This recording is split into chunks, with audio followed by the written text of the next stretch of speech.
আসসালামু আলাইকুম গাইস। আমরা ঘুরতে ঘুরতে একটা জায়গায় এসে পড়ছি, পদ্মা নদী দিয়ে ঘুরতেছিলাম। হঠাৎ করে দেখি এখানে একটা জঙ্গল। এই জঙ্গলটার নাম কি ওইটা তো আমার সঠিক জানা নেই।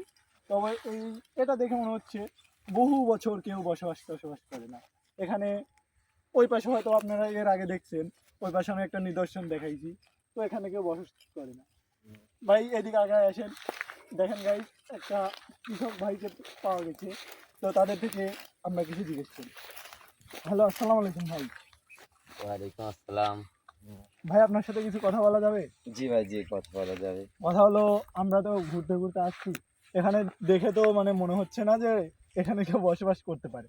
তো আপনাকে দেখে খুব অবাক হচ্ছি যে এরকম মরুভূমি এলাকায় আপনি। তো এই এলাকা নিয়ে কিছু কি বলতে পারবেন, একটু বলেন। জি ভাই, বলতে পারবো আর কি। এখানে অনেক আগে আর কি অনেক মানুষ বসবাস করতো, পাশ দিয়ে একটা গ্রাম ছিল অনেক আগে আর কি। তখন যুদ্ধর সময় আর কি।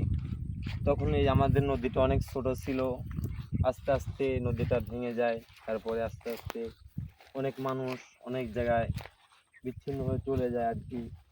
পরে এটা একটা আর কি সামান্য আমাদের একটা মরুভূমির জায়গা এটা।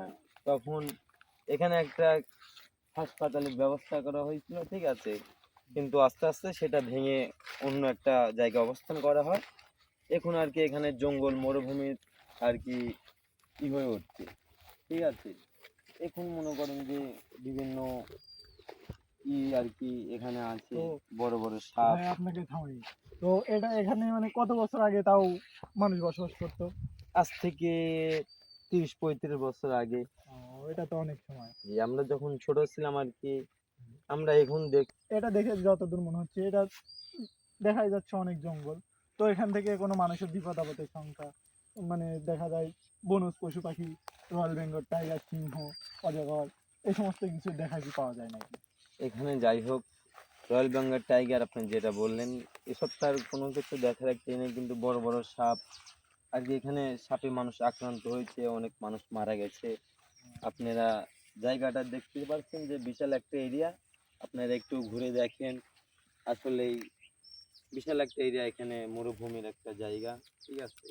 আচ্ছা, ঠিক আছে। অনেক আগের থেকেই এটা আর কি হয়ে গেছে। হ্যাঁ, তো গাইস আপনারা এখন দেখতে পাচ্ছেন, আমরা এটা আপনাদের একটু ঘুরিয়ে দেখাই, সিনেম্যাটিক ভিউ নেন, আপনারা দেখেন জঙ্গলটা কিরকম।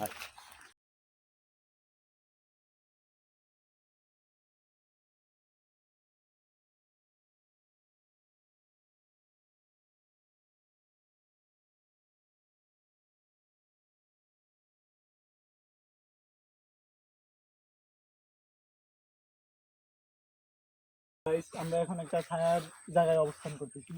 আপনারা হয়তো আমার পিছে দেখতেছেন, এটা ফুল একদম জঙ্গল। তো এটাই হলো মেন জঙ্গলেরই। তো দেখেন আপনারা একটু দেখান ভাই, একটু ভিতরে দেখান। দেখেন আপনারা এখানে কি একটা অবস্থা, এটা একদম পুরা জঙ্গল। মানে এখান দিয়ে কত 100 বছর হয়তো বা মানুষজনের কোনো আনাগোনা নেই, এমন একটা অবস্থান হয়ে আছে।